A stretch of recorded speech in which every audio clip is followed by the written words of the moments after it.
Narrative of A. Gordon Pym by Edgar Allan Poe. Chapter 3. The thought instantly occurred to me that the paper was a note from Augustus, and that, some unaccountable accident having happened to prevent his relieving me from my dungeon, he had devised this method of acquainting me with the true state of affairs. Trembling with eagerness, I now commenced another search for my phosphorus matches and tapers. I had a confused recollection of having put them carefully away just before falling asleep, and indeed, previously to my last journey to the trap, I had been able to remember the exact spot where I had deposited them. But now I endeavored in vain to call it to mind, and busied myself for a full hour in a fruitless and vexatious search for the missing articles. Never surely was there a more tantalizing state of anxiety and suspense. At length, while groping about with my head close to the ballast near the opening of the box and outside of it, I perceived a faint glimmering of light in the direction of the steerage. Greatly surprised, I endeavored to make my way toward it, as it appeared to be but a few feet from my position.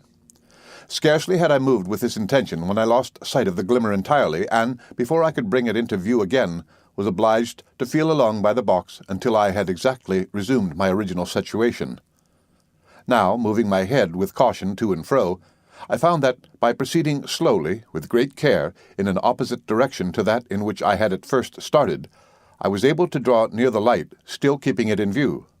Presently I came directly upon it, having squeezed my way through innumerable narrow windings, and found that it proceeded from some fragments of my matches lying in an empty barrel turned upon its side.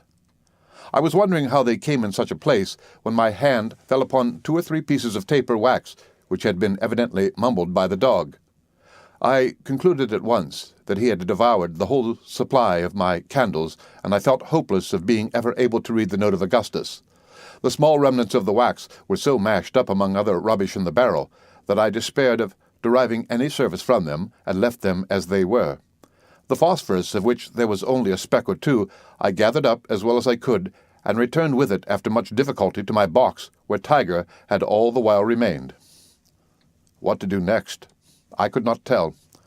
The hold was so intensely dark that I could not see my hand, however close I would hold it to my face. The white slip of paper could barely be discerned, and not even that when I looked at it directly. By turning the exterior portions of the retina toward it, that is to say, by surveying it slightly askance, I found that it became in some measure perceptible. Thus the gloom of my prison may be imagined, and the note of my friend, if indeed it were a note from him, seemed only likely to throw me into further trouble, by disquieting to no purpose my already enfeebled and agitated mind. In vain I revolved in my brain a multitude of absurd expedients for procuring light, such expedients precisely as a man in the perturbed sleep occasioned by opium would be apt to fall upon for a similar purpose, each and all of which appear by turns to the dreamer the most reasonable and the most preposterous of conceptions, just as the reasoning or imaginative faculties flicker alternately one above the other. At last an idea occurred to me which seemed rational, and which gave me cause to wonder why, very justly, I had not entertained it before. I placed the slip of paper on the back of a book, and collecting the fragments of the phosphorus matches which I had brought from the barrel, laid them together upon the paper.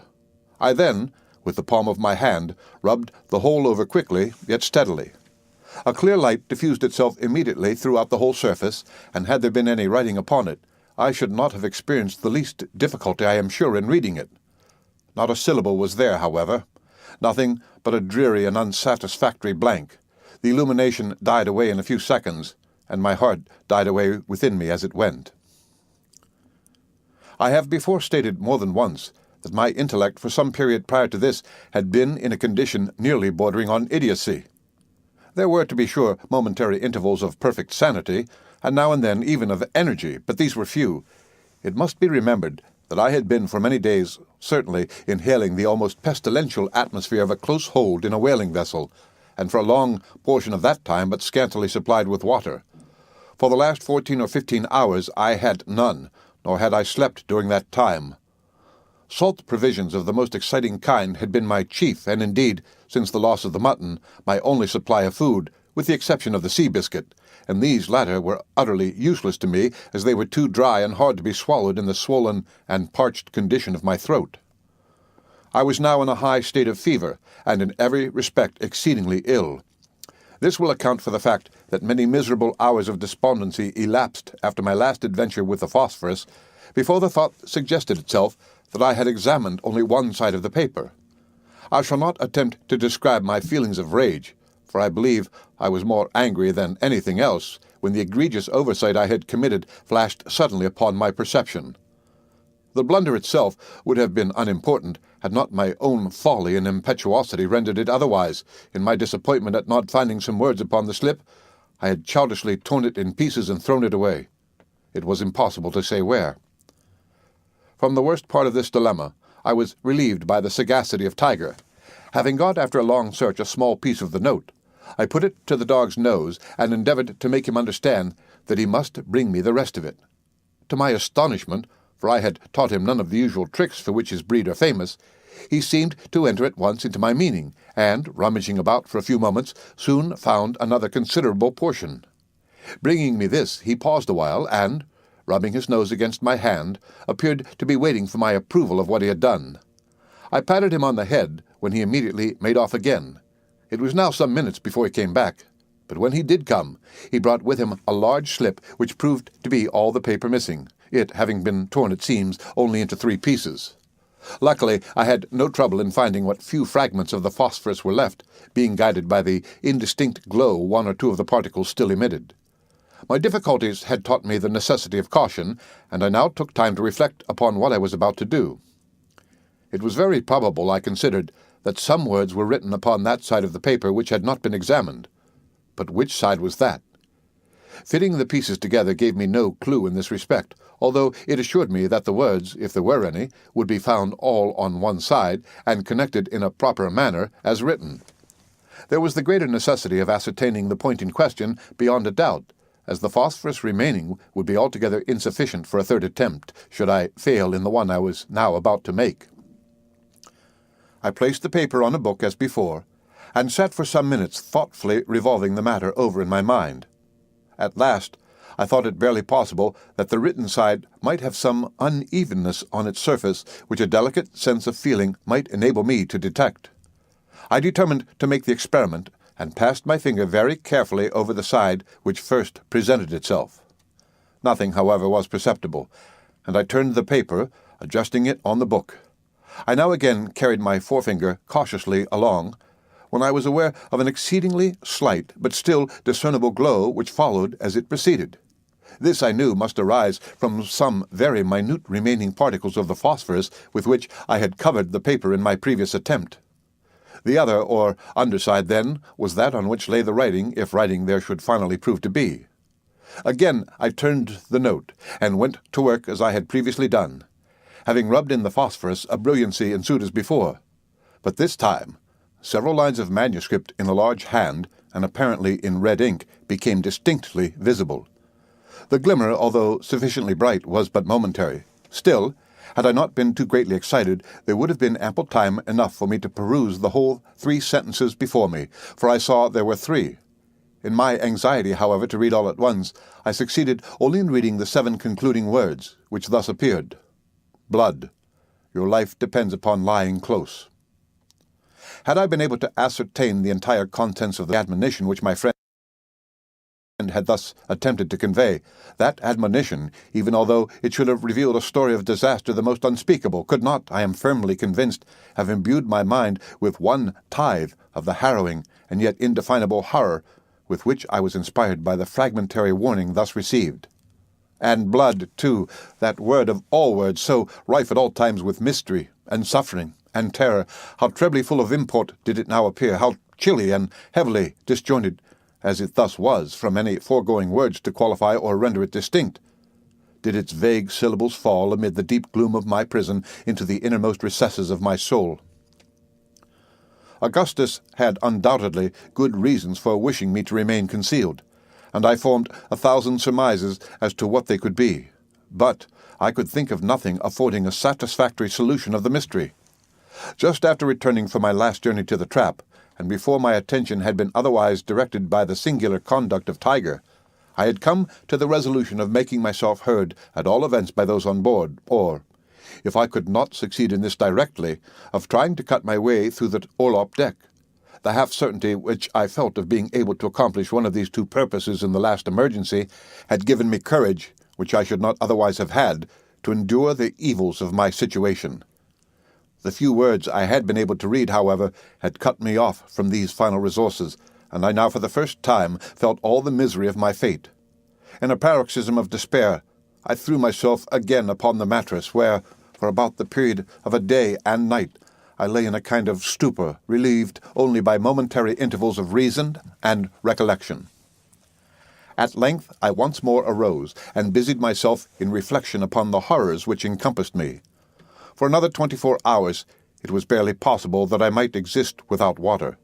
For a longer time I could not do so. During the first portion of my imprisonment I had made free use of the cordials with which Augustus had supplied me, but they only served to excite fever, without in the least degree assuaging thirst. I had now only about a gill left, and this was of a species of strong peach liquor at which my stomach revolted. The sausages were entirely consumed. Of the ham nothing remained but a small piece of the skin, and all the biscuit, except a few fragments of one, had been eaten by Tiger. To add to my troubles, I found that my headache was increasing momentarily, and with it the species of delirium which had distressed me more or less since my first falling asleep. For some hours past it had been with the greatest difficulty I could breathe at all, and now each attempt at so doing was attended with the most depressing spasmodic action of the chest. But there was still another and very different source of disquietude, and one, indeed, whose harassing terrors had been the chief means of arousing me to exertion from my stupor on the mattress. It arose from the demeanor of the dog. I first observed an alteration in his conduct while rubbing in the phosphorus on the paper in my last attempt. As I rubbed, he ran his nose against my hand with a slight snarl, but I was too greatly excited at the time to pay much attention to the circumstance. Soon afterward, it will be remembered, I threw myself on the mattress and fell into a species of lethargy. Presently I became aware of a singular hissing sound close at my ears, and discovered it to proceed from Tiger, who was panting and wheezing in a state of the greatest apparent excitement, his eyeballs flashing fiercely through the gloom. I spoke to him, when he replied with a low growl, and then remained quiet. Presently I relapsed into my stupor, from which I was again awakened in a similar manner. This was repeated 3 or 4 times, until finally his behavior inspired me with so great a degree of fear that I became fully aroused. He was now lying close by the door of the box, snarling fearfully, although in a kind of undertone, and grinding his teeth as if strongly convulsed. I had no doubt whatever that the want of water or the confined atmosphere of the hold had driven him mad, and I was at a loss what course to pursue. I could not endure the thought of killing him, yet it seemed absolutely necessary for my own safety. I could distinctly perceive his eyes fastened upon me with an expression of the most deadly animosity, and I expected every instant that he would attack me.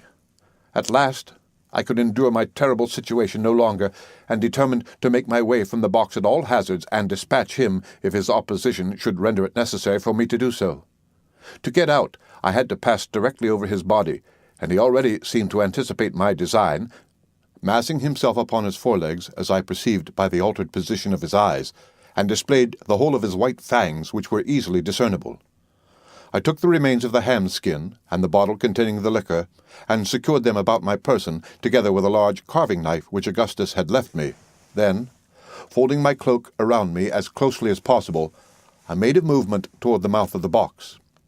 No sooner did I do this than the dog sprang with a loud growl toward my throat. The whole weight of his body struck me on the right shoulder, and I fell violently to the left, while the enraged animal passed entirely over me. I had fallen upon my knees with my head buried among the blankets, and these protected me from a second furious assault, during which I felt the sharp teeth pressing vigorously upon the woolen which enveloped my neck, yet, luckily, without being able to penetrate all the folds. I was now beneath the dog, and a few moments would place me completely in his power. Despair gave me strength, and I rose boldly up, shaking him from me by main force, and dragging with me the blankets from the mattress. These I now threw over him, and before he could extricate himself, I had got through the door and closed it effectually against his pursuit.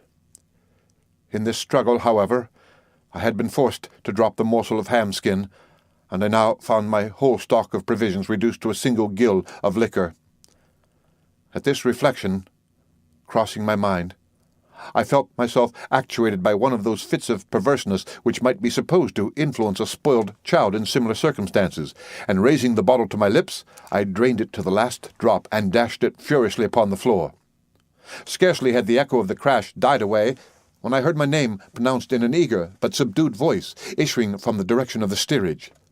So unexpected was anything of the kind, and so intense was the emotion excited within me by the sound, that I endeavored in vain to reply. My powers of speech totally failed, and in an agony of terror lest my friend should conclude me dead and return without attempting to reach me, I stood up between the crates near the door of the box, trembling convulsively and gasping and struggling for utterance. Had 1,000 words depended upon a syllable, I could not have spoken it. There was a slight movement now audible among the lumber somewhere forward of my station. The sound presently grew less distinct, then again less so, and still less. Shall I ever forget my feelings at this moment? He was going. My friend, my companion, from whom I had a right to expect so much, he was going. He would abandon me. He was gone. He would leave me to perish miserably, to expire in the most horrible and loathsome of dungeons, and one word, one little syllable would save me, yet that single syllable I could not utter. I felt, I am sure, more than 10,000 times the agonies of death itself. My brain reeled, and I fell deadly sick against the end of the box. As I fell, the carving knife was shaken out from the waistband of my pantaloons, and dropped with a rattling sound to the floor. Never did any strain of the richest melody come so sweetly to my ears. With the intensest anxiety, I listened to ascertain the effect of the noise upon Augustus, for I knew that the person who called my name could be no one but himself. Silent for some moments. At length, I again heard the word Arthur repeated in a low tone, and one full of hesitation. Reviving hope loosened at once my powers of speech, and I now screamed at the top of my voice, "Augustus! Oh, Augustus!" "Hush! For God's sake, be silent," he replied in a voice trembling with agitation. "I will be with you immediately, as soon as I can make my way through the hold." For a long time I heard him moving among the lumber, and every moment seemed to me an age. At length I felt his hand upon my shoulder, and he placed at the same moment a bottle of water to my lips. Those only who have been suddenly redeemed from the jaws of the tomb, who have known the insufferable torments of thirst under circumstances as aggravated as those which encompassed me in my dreary prison, can form any idea of the unutterable transports which that one long draught of the richest of all physical luxuries afforded. When I had in some degree satisfied my thirst, Augustus produced from his pocket 3 or 4 boiled potatoes, which I devoured with the greatest avidity. He had brought with him a light in a dark lantern, and the grateful rays afforded me scarcely less comfort than the food and drink. But I was impatient to learn the cause of his protracted absence, and he proceeded to recount what had happened on board during my incarceration. The end of Chapter 3 of Narrative of A. Gordon Pym by Edgar Allan Poe.